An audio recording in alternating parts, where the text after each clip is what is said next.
Experience with Alok চ্যানেলে আপনাদের আবার স্বাগত জানাই। একটি নতুন ব্লগ, নতুন ট্রাভেল সিরিজ শুরু হতে চলেছে বিহারের ওপর।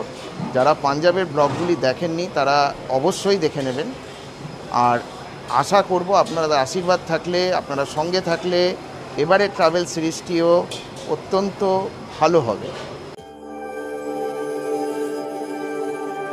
তাহলে বেরিয়ে পড়লাম আবার একটি নতুন গন্তব্যে। এবারের গন্তব্য হচ্ছে বিহার। আমার সঙ্গে গতবারে শুধু একজন নেই। আমরা এখন প্রথমে পাটনা, সেখানে একদিন থাকবো। সেখান থেকে যাব বুদ্ধগয়া, তারপরের দিন গয়া এবং তারপরের দিন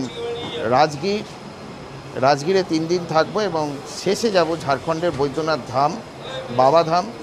সেখানে আমরা আমাদের ট্রাভেল সিরিজটি শেষ করব। আমরা জিটি রোড দিয়ে যাচ্ছি।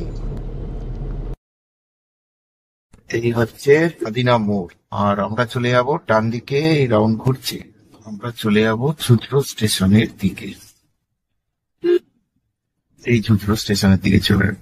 এটা হচ্ছে চুচড়ো স্টেশন। আমরা এখন চুচড়ো স্টেশনের তলা দিয়ে যাচ্ছি। এখানে হচ্ছে চুচড়ো স্টেশনের মাছ বাজার। এই বাঁ দিকে চলে গেলাম, এবারে দিল্লি রোড।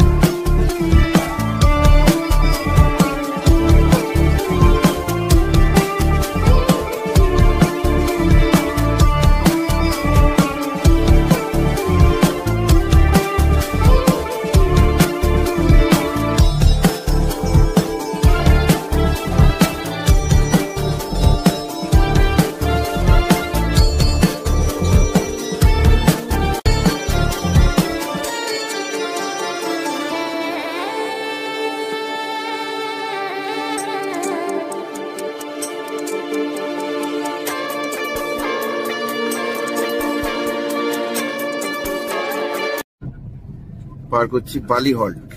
এই বালি হল্টে অপেক্ষমান যাত্রীরা।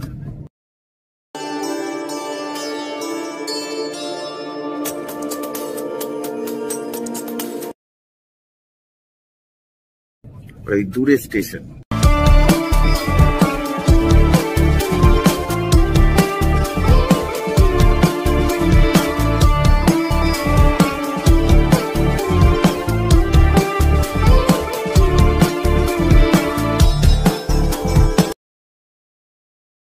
আমরা এখন বেলুড় মঠের রাস্তার সামনে এসে দাঁড়িয়েছি।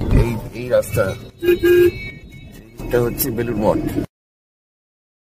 হ্যাঁ, বেলুড় স্টেশনটা হচ্ছে, ওখানে দুটো আছে, একটা বেলুড় মঠ স্টেশন, একটা বেলুড় স্টেশন। আমি ভুল করে একবার ওই গাড়িতে চড়ে পড়েছি।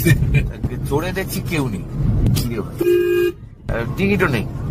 টিকিট তো আমার হইলে, সেই টিকিট নিয়ে অসুবিধা নেই। আমার তখন কোয়ার্টারলি গিয়েছি, কিন্তু বৃষ্টি পড়ছে। দূর থেকে হাওড়া ব্রিজ দেখা যাচ্ছে। আমরা এখন সালকিয়া দিয়ে হাওড়া স্টেশনের দিকে চলেছি। এই হাওড়া ব্রিজ।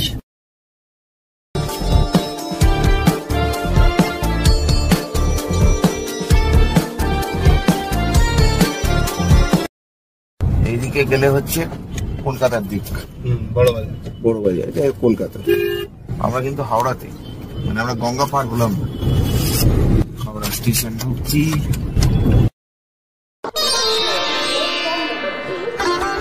এবার ঢুকছি হাওড়া স্টেশন। গাড়িতে সবাই আছে। এই আমরা হাওড়া স্টেশনে ওল্ড কমপ্লেক্সে ঢুকে গেলাম।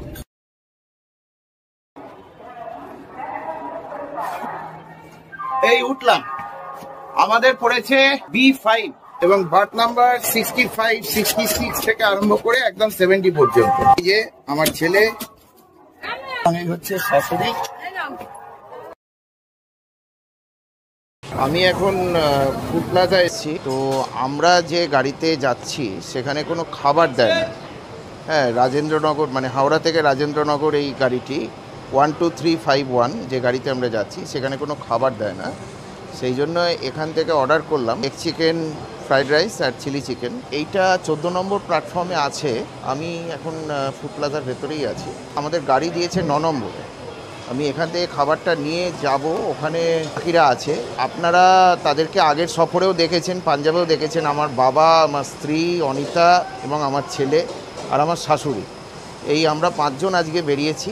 আমাদের কোচ নাম্বার পড়েছে B5। এখানে হাওড়া থেকে গাড়িটি ছাড়বে হচ্ছে 37 এবং কালকে ভোর 5টার সময় এটা পৌঁছবে পাটনা সাহিব। এটা কিন্তু পাটনা যায় না, পাটনা সাহিব যাবে এবং সেখান থেকে আমরা পাটনা জাংশনের উদ্দেশ্যে যাব। সবেমাত্র হাওড়া স্টেশন ছেড়ে গেল, আরে দেখো লোকাল ট্রেন আসছে।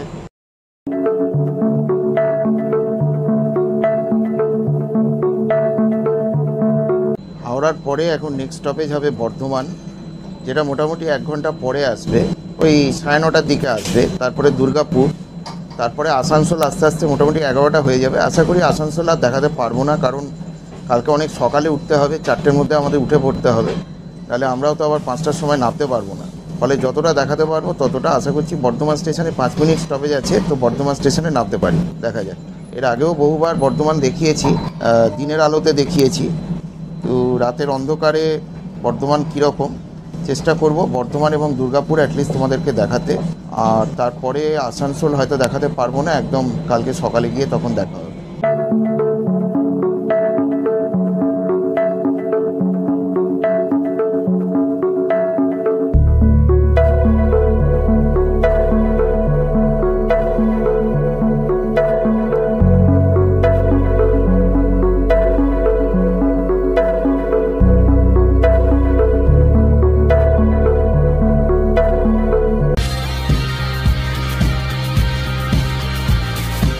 খাওয়ার চলছে।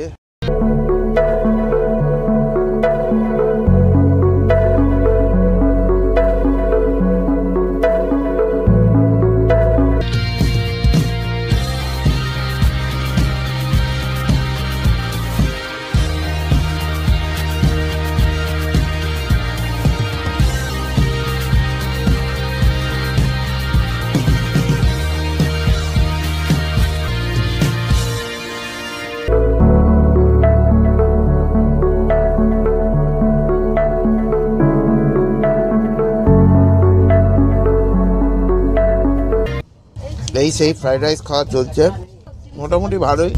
এর সঙ্গে চিলি চিকেনও রয়েছে। চামচ থাকা সত্ত্বেও আমি হাত দিয়ে খাচ্ছি অবশ্য। মোটামুটি আমার একটু হালকাই লাগছে।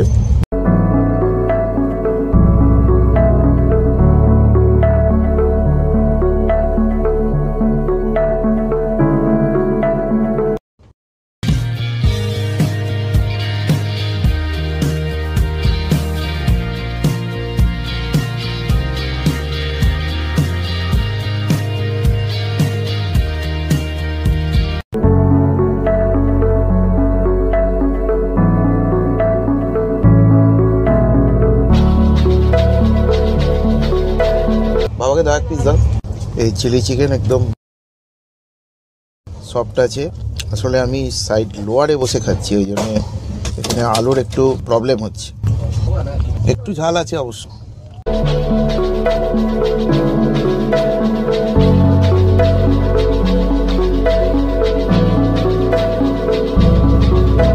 নটা চল্লিশ আর আমরা এখন বর্ধমান স্টেশনে এসে পৌঁছলাম। বর্ধমান স্টেশনে স্টেশন কোড হচ্ছে BDU। বর্ধমান স্টেশনে এই ট্রেনের স্টপেজ হচ্ছে 5 মিনিট। বর্ধমানে এলেই কীরকম সীতাভোগ, মিহিদানা, শক্তিগড়ের ল্যাংচা ইত্যাদির কথা মনে পড়ে। তবে আমাদের মানে কোচটা যেখানে, সেখানে কিন্তু কোনো স্টল দেখতে পাচ্ছি না। স্টল ইত্যাদিগুলো অনেক দূরে গিয়ে পড়েছে। আর এরপরে যেরকম বলেছিলাম একদম দুর্গাপুর। আর এখানে এই কম্পার্টমেন্টে বেশি লোক উঠবে না, 1-2খানা লোক উঠবে, কারণ মোটামুটি হাওড়া থেকে লোডিং হয়ে গিয়েছে। আর বাকি 1-2টো সিট বাকি আছে, সেটা ওই আমার মনে হয় আসানসোল থেকেই উঠবে। আসানসোল মোটামুটি রাত্রির 11টার সময় আসবে। এই হচ্ছে ব্যাপার। ঠিক আছে, তোমরা আমার সঙ্গে থাকো এবং এক্সপিরিয়েন্স করো যে কীরকম কী হচ্ছে। তো ট্রেন ছেড়ে দিল। এটা ছিল বর্ধমান স্টেশনের 1 নম্বর প্ল্যাটফর্ম। লক্ষ্য করো, 1 নম্বর প্ল্যাটফর্ম বর্ধমান স্টেশন থেকে। দেখো ট্রেন একদম রাইট টাইমে রান করছে। একদম রাইট টাইমে রান করছে। বন্দে ভারতের স্পিডে এটা ছোটে 130 স্পিড, কিন্তু অবশ্যই এটাতে জার্কিং অনেক বেশি। কিন্তু একটা কথা তোমাদেরকে আমি বলবো, সেটা হচ্ছে যে যারা হাওড়া থেকে পাটনা যাচ্ছ তারা এই ট্রেনটা অ্যাভেল করতে পারো। যদিও অনেক অনেক ট্রেন আছে, কিন্তু এই ট্রেনটাতে কি হয়, একদম রাত্রিবেলা চললে আর সকালবেলা পৌঁছে গেলে, হ্যাঁ একদম ভোর ভোর পাটনায় পৌঁছে গেলে। তো এটা একটা কিন্তু খুব ভালো পয়েন্ট আছে এই ট্রেনটা। আর এই ট্রেনটাতে দুটো বাথরুম আছে, কিন্তু আমি এখনো কোনো বাথরুমে ঢোকার কোনো সুযোগ পাইনি। তো ঢুকলে পরে তার হাল হাকিকত বলতে পারবো। মানে ধরো হাওড়া থেকে বর্ধমান এসে গেল, আমি 3-4 বার চেষ্টা করেও কিন্তু কোনো বাথরুমে ঢুকতে পারিনি। তাহলে ভাবো যে কিরকম। ট্রেনে কিছু পিকুলিয়ার যাত্রীর সঙ্গে কিছু বাজে অভিজ্ঞতা হয় কখনো কখনো, তো সেগুলো মানিয়ে নিতে হবে। এরপরে স্টপেজ হচ্ছে দুর্গাপুর, এবং দুর্গাপুর ওই মোটামুটি আরো 1 ঘন্টা পরে আসবে। তো এখন ধরো 9টা প্রায় 50-এর দিকে কাটা হলো, ওটা আস্তে আস্তে 10:30 এরকম হয়ে যেতে পারে। ঠিক আছে। এবং থার্ড স্টপেজ তো আসানসোল, আমি আগেই বলেছি যে থার্ড স্টপেজ আসানসোল আস্তে আস্তে 11টা বেজে যাবে। তো অতক্ষণ হয়তো আমরা জেগে থাকতে পারবো না, বাকি কালকে সকালে আবার তখন দেখা হবে। তবুও চেষ্টা করবো যে দুর্গাপুর পর্যন্ত জেগে থাকার, এবং দুর্গাপুর স্টেশনে 2 মিনিট স্টপেজ আছে, এতক্ষণ দাঁড়াবে না। দুর্গাপুরটা তোমাদেরকে দেখাবো। বন্ধুরা, আমি এখন এখানকার একটা বাথরুমে এসেছি। আমি একটা জিনিস আশ্চর্য হলাম, তোমাদেরকে আমি বলেছিলাম যে এই ট্রেনে নাকি একটা ওয়েস্টার্ন বাথরুম আছে। জানি না, হয়তো ওই কামরাতে থাকলেও থাকতে পারে, বাট আমি ওই কামরাতে এখনো পর্যন্ত সুযোগ পেলাম না। তো এই কামরাতে এলাম। এটা হচ্ছে B6 এর দুটো বাথরুমই হচ্ছে ইন্ডিয়ান বাথরুম দেখছি। আর ওদিকে ইন্ডিয়ান বাথরুমের অবস্থা একদমই জঘন্য, কহতব্য নয়, বলার মতন নয়। অবশ্য এখানকার যে বাথরুম দুটো দেখছি, এমনি বাথরুমের অবস্থা মোটামুটি পরিষ্কার। এই হচ্ছে বাথরুমের অবস্থা। হ্যাঁ, জল আছে, আর এখানে লিকুইড হ্যান্ড ওয়াশও আছে। এই বাথরুমটা মোটামুটি পরিষ্কারই আছে বলা যেতে পারে। আর কিন্তু ওইদিকের বাথরুমের আমি কিন্তু সেরকম কোনো অবস্থা দেখিনি। আর ওয়েস্টার্ন বাথরুম আছে কিনা আমি অন্তত দেখিনি, যদি আমি দেখতে পাই তাহলে সেটা বলতে পারবো। আর এই ট্রেনে যে ক্যাটারিং নেই সেটা আমি আগেও বলেছি। আমি তো খাবার নিয়ে উঠেছিলাম, তোমরা দেখেছো যে সেটা করছি। তোমরাও বাড়ি থেকে খাবার নিয়ে আসবে, একটা রাতের ব্যাপার। অথবা ধরো তোমরা হাওড়া থেকে ছাড়ছে, হাওড়া ফুড প্লাজা এবং এটা 9 নম্বর থেকেই ছাড়ে, তোমরা 14 নম্বর থেকে খাবার পেয়েই যাবে। ঠিক আছে, তো খাবারটা নিয়ে কোনো অসুবিধা হবে না। পানীয় জল তোমরা নিয়ে আসছো। এই ট্রেনে আমি দেখলাম না যে এখনো পর্যন্ত কোনো পানীয় জল এলো, মানে কোনো হকার উঠলো। আর চা ইত্যাদি আসবে কিনা সেটা তো কালকে সকালে বোঝা যাবে। মোটামুটি রাত্রিবেলা তোমরা নিজেরা যা নিয়ে আসছো সেটাই খেয়ে বা সেটাই করে তোমাদেরকে শুরু করতে হবে। আর বাথরুমে চান্স পাওয়া কিন্তু খুবই প্রবলেমেটিক। মানে কালকে সকালে কি হবে আমি জানি না। আর এই ট্রেনটা ওই রাজেন্দ্রনগর পর্যন্তই যায়। আমরা পাটনা সাহিবে নেমে যাব। পাটনা সাহিবের পরের স্টেশনই হচ্ছে রাজেন্দ্রনগর। আমাদের পাটনা জাংশন পর্যন্ত মানে টিকিটটা করলে ভালো হতো। তোমরা আমার সঙ্গে থাকবে, এবং আমি যেরকম কথা দিয়েছি আশা করছি আমি দুর্গাপুর তোমাদেরকে দেখাতে পারবো। এবং দুর্গাপুরের পরে হয়তো আজকে আর কিছু দেখাতে পারবো না, তারপরে কাল।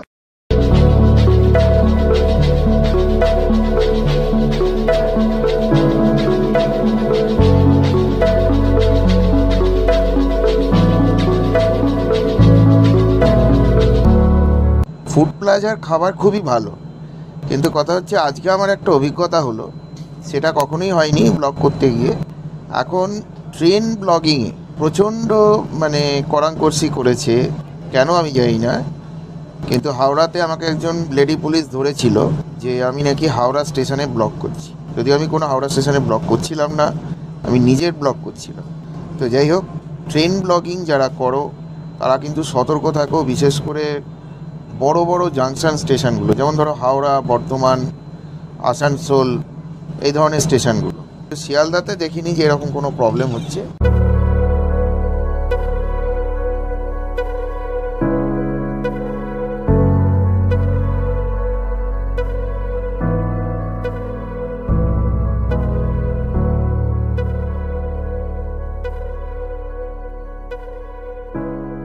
ঠিক 10:20 ঢুকে গেল দুর্গাপুর। এটাও ইস্টার্ন রেলওয়ের একটি স্টেশন। এখানে ট্রেনের স্টপেজ 2 মিনিট। এটা এই ট্রেনের সেকেন্ড স্টপেজ। এই যে দেখ,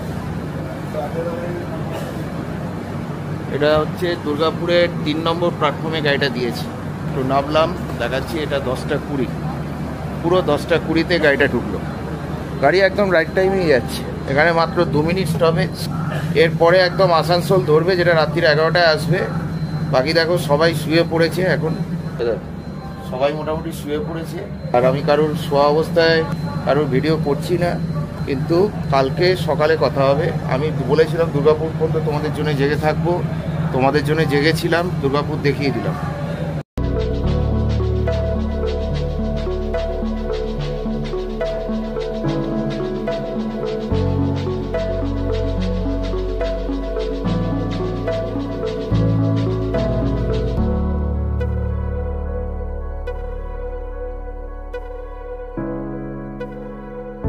তিরিশ মিনিট লেটে প্রায় 5:30টায় আমরা পাটনা সাহিব স্টেশনে এসে পৌঁছলাম। স্টেশন কোড হচ্ছে PNC।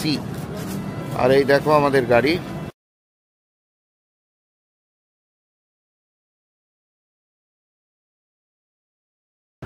চলে গেল আমাদের গাড়ি হাওড়া রাজেন্দ্রপুর টার্মিনাল।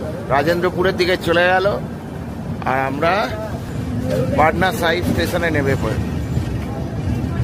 এখন এখানে একটি কুলি ভাড়া করা হচ্ছে, এই যে সেই কুলি। আর কুলি নিয়ে আমরা এখন বাইরে যাব। আমরা এখানে প্ল্যাটফর্ম নাম্বার 2-তে এসেছি, আর এখন সবে আকাশের এই অবস্থা।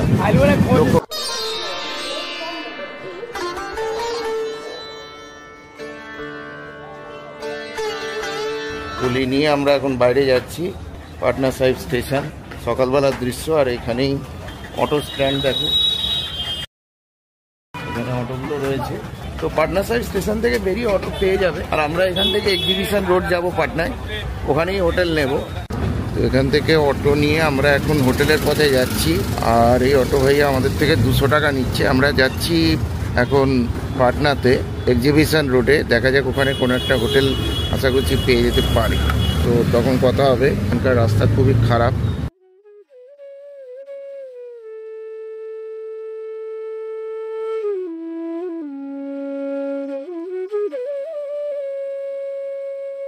सब्जी मंडी गुलजार बाग। ये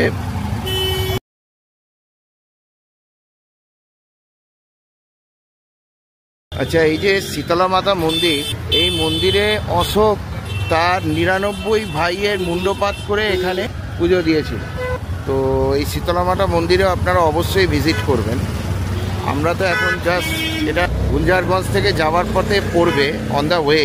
পরে যদি টাইম পাই আমরা আসবো, কিন্তু আপনারা অবশ্যই আসবেন, ঠিক আছে? এটা আমি জাস্ট দেখিয়ে দিলাম এই শীতলা মাতা মন্দির।